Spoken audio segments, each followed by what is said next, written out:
আকাশের ছোটবেলাটা কেটেছিল চরম দারিদ্র্যে। বাবা রতনবাবু ছিলেন একজন দিনমজুর, মা ঠোঙ্গা তৈরি করে দোকানে দোকানে বিক্রি করতেন। 3 বোনের মাঝে আকাশ ছিল একমাত্র ভাই। পড়াশোনায় অত্যন্ত মেধাবী আকাশ পুরনো ছেঁড়া বই আঠা দিয়ে জুড়ে মোমবাতির আলোয় পড়াশোনা করত।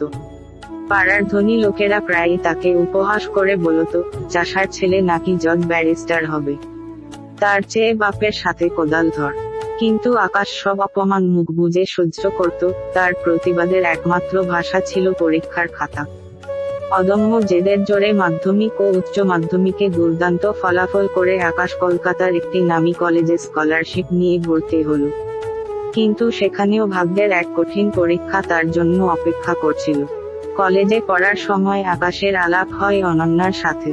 অনন্যা ছিল এক অত্যন্ত প্রভাবশালী এবং কোটিপতি ব্যবসায়ীর একমাত্র মেয়ে। অনন্যার রূপ আর অহংকারের অভাব ছিল না, তবে সে কলেজে আসতো কেবল সময় কাটাতে। আকাশ যখন অনন্যাকে পড়াশোনায় সাহায্য করতে শুরু করল, অনন্যা রূপের জালে আকাশকে জড়িয়ে ফেলল। সরল মনের আকাশ অনন্যাকে অন্ধের মতো ভালোবেসে ফেলল। অনন্যা আকাশকে প্রায়ই দামি রেস্তোরাঁয় নিয়ে যেত, বন্ধুদের সামনে আকাশের দরিদ্রতাকে নিয়ে পরোক্ষভাবে মজা করত। আকাশ ভাবত, এগুলো হয়তো বড়লোকের মেয়ের খেয়াল।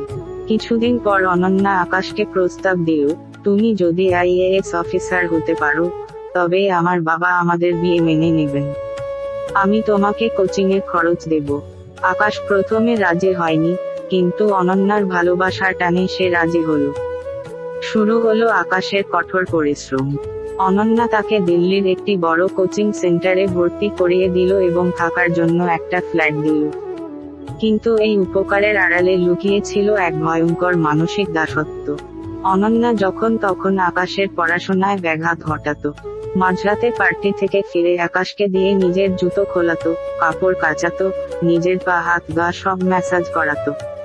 রাজি না হলেই ভালোবাসার দোহাই দিত বা খরচ বন্ধ করে দেওয়ার কথা বলে ব্ল্যাকমেইল করত। আকাশের খারাপ লাগলেও সব মেনে নিতে বাধ্য হতো, বা ভালোবাসার খাতিরে মেনে নিত। অনেক সময় আকাশ যখন ওর কথা শুনতে চাইতো না তখন বলতো, আমার টাকায় যখন খাচ্ছ, তখন আমার পারফরম্যান্স খাটতে হবে। আকাশকে প্রতিনিয়ত মনে করিয়ে দেওয়া হতো যে সে একজন কিনা গোলাম। চরম মানসিক অত্যাচার সহ্য করেও আকাশ রাতে ঘুম না ঘুমিয়ে সিভিল সার্ভিসের প্রস্তুতি নিতে থাকল। প্রথমবার প্রিলিমিনারি পরীক্ষা দেওয়ার পর অনন্যার আসল রূপ প্রকাশ পেল। অনন্যা জানতে পারে যে আকাশের পরীক্ষা খুব ভালো হয়েছে এবং সে নিশ্চিতভাবেই বড় অফিসার হতে চলেছে। কিন্তু অনন্যার উদ্দেশ্য আকাশকে সফল করা ছিল না, বরং নিজের অহংকার মেটানো ছিল। তাই একদিন অনন্যা তার 3 জন বন্ধুদের নিয়ে রাতে ড্রিঙ্ক করে বাড়িতে এলো। এসেই আকাশকে বলল, এই আমাদের জন্য চিকেন বানা। এত রাতে, আর তোরা মদ খেয়ে এসেছিস? আকাশ ওদের বলল। ওরা হেসে বলল, দেখ কেমন গায়া, ওয়াইনকে মদ বলছে, এই চল বানা। আকাশের হঠাৎ কেমন যেন নিজের আত্মসম্মানে লাগলো। সে বলল, হবে না, তোরাও সব মদ টদ খাবি না, আমি এখানে পড়াশোনা করি। ওরা হা হা করে হেসে উঠল। আর অনন্যা বলল, এই আমাদের সকলের পা টিপে দে। ওর এক বান্ধবী বলল, না, ও তো একজন গায়া, ওকে দিয়ে আরো কিছু করিয়ে নে। মানে? অনন্যা বলল, আরে, পায়ের সঙ্গে আরো অন্য কিছুও টিপিয়ে নিতে পারিস। সে বলেই হি হি করে হাসতে লাগলো। অবশেষে আকাশের একগুঁয়েমি দেখে অনন্যা আর ওর বান্ধবীরা আকাশকে ধরে বিছানায় নিয়ে গিয়ে অত্যাচার করতে লাগলো। আকাশ ওদের সঙ্গে পেরে উঠছিল না। এক সময় ওদের 3 মাতালিনীর অত্যাচারে সে অজ্ঞান হয়ে পড়ল। ওদের মনে হলো যে আকাশ মারা গেছে আর না হয় শীঘ্রই মারা যাবে। তাই ওরা সকলে মিলে সিদ্ধান্ত নিয়ে গাড়ি করে বাইরে নিয়ে গিয়ে একটা নির্জন জায়গায় ফেলে দিয়ে চলে এলো। সকালে অনেকটা সময় পেরিয়ে গিয়ে সে কিছুটা সুস্থ বোধ করল। একবার পুলিশকে খবর দিলে বোধ হয় ভালো হতো, কিন্তু সে দিল না। কেননা কালকের ঘটনাটা একটা মানুষের জন্য চরম অপমান। ওরা 3 জন মিলে ওকে রেপ করেছে। এটা কিছুতেই মেনে নিতে পারছিল না সে। যাই হোক, বেশ কিছুক্ষণ পর একটু সুস্থ বোধ করল সে। আর তারপর থাকা খাওয়ার ব্যবস্থার কথা ভাবতে লাগলো। কারণ ওকে বাঁচতে হবে। সামনে মেইন এক্সাম, ওকে পাশ করতেই হবে। অনেক দিন দিল্লিতে থাকার ফলে কিছু জানাশোনা বন্ধু বান্ধব গড়ে উঠেছিল। সেই সুবাদে একটা মেসে থাকার ব্যবস্থা করে ফেলল। তারপর একটা কাজের দরকার, সে একটা কাজের চেষ্টা করতে লাগলো। আর অবশেষে একটা ডেলিভারি বয়ের কাজ পেয়ে গেল সে। প্রিলিমিনারির পর একদিন মেইন এক্সামও পাশ করে গেল। এবার আরেকটা বাধা, ইন্টারভিউ।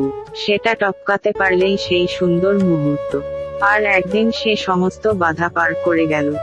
আকাশ ইন্টারভিউ দিল এবং নিজের মেধার জোরে সর্বভারতীয় স্তরে প্রথম 50 জনের মধ্যে স্থান করে আইএএস অফিসার হিসেবে নির্বাচিত হলো। চাকরি পাওয়ার পর আকাশের প্রথম পোস্টিং হলো নিজের রাজ্যেই, ডিস্ট্রিক্ট ম্যাজিস্ট্রেট হিসেবে। নীল বাতি লাগানো সরকারি গাড়ি যখন তার গ্রামের মাটির বাড়ির সামনে এসে দাঁড়ালো, তখন রতনবাবু চোখে আনন্দের জল ধরে রাখতে পারলেন না। যারা একদিন আকাশকে উপহাস করেছিল, তারা আজ দূর থেকে হাতজোড় করে দাঁড়িয়ে রইল। চাকরি জীবনের 1 বছর পর আকাশের দপ্তরে একটি বড় রকমের জমি কেলেঙ্কারি এবং কর ফাঁকির ফাইল আসে। একটি বড় রিয়েল এস্টেট কোম্পানি সরকারি জমি জালিয়াতি করে মল বানানোর চেষ্টা করছিল। আকাশ যখন তদন্তের গভীরে গেল, দেখল সেই কোম্পানির মালিক আর কেউ নয়, অনন্যার বাবা, এবং অনন্যা নিজেই সেই প্রজেক্টের ডিরেক্টর।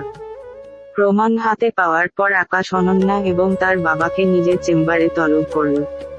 আইএএস অফিসারের চেয়ারে আকাশকে বসে থাকতে দেখে অনন্যার মুখ চুন হয়ে গেল।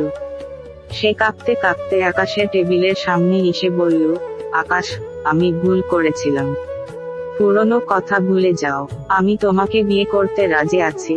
আমার বাবা তোমাকে আমাদের অর্ধেক সম্পত্তির অংশীদার করে দেবে। দয়া করে এই কেসটা ধামাচাপা দিয়ে দাও। আকাশ ঠান্ডা চোখে অনন্যার দিকে তাকিয়ে বেল বাজিয়ে পুলিশকে ডাকলো এবং বলল, অনন্যা দেবী, আপনি হয়তো ভুলে গেছেন যে কিছু জিনিস টাকা দিয়ে কেনা যায় না, তার মধ্যে একটা হলো দেশের আইন, আর দ্বিতীয়টা হলো আমার আত্মসম্মান। 2 নম্বরই টাকা দিয়ে যারা অহংকার করে, তাদের আসল জায়গা জেলখানা। পুলিশ অনন্যা ও তার বাবাকে গ্রেফতার করে নিয়ে গেল এবং পরবর্তীতে আদালতে তাদের দীর্ঘমেয়াদী জেলের সাজা হলো। এর কিছুদিন পর আকাশের বাংলোর বাগানের তদারকি করার জন্য জেলা দপ্তর থেকে একজন নতুন সুপারভাইজার পাঠানো হলো। আকাশ বারান্দায় এসে দেখল, সেই মেয়েটি আর কেউ নয়, অনন্যার সেই অহংকারী বন্ধুদের একজন, যে পারিবারিক বিপর্যয়ে পড়ে আজ সামান্য বেতনের সরকারি অস্থায়ী কর্মী। আকাশকে দেখে সে ভয়ে এবং লজ্জায় মাথা নিচু করে ফেলল। আকাশ তাকে ডেকে বলল, মন দিয়ে নিজের কাজ করুন। মনে রাখবেন, কোনো কাজই ছোট নয়, কিন্তু অহংকার মানুষকে একদিন ঠিক মাটিতে নামিয়ে আনে। আকাশের মা বাবা এখন তার সরকারি বাংলোতেই থাকেন।